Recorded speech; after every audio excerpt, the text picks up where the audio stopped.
তাহলে বুঝতে পারবো যে যায় না।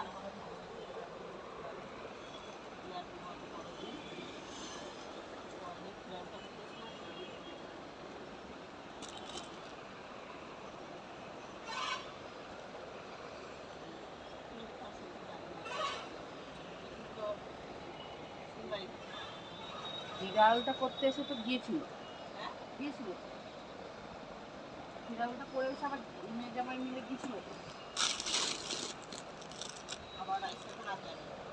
আবার নায়র আছে না, নায়র আসছে তো আজকে কাল রবিবার না, আজকে যাওয়ার কথা আছে। কে পয়সা তো না, তাহলে বুঝতে পারবো যে ওদের ঘরে যাওয়া আসা করেছে।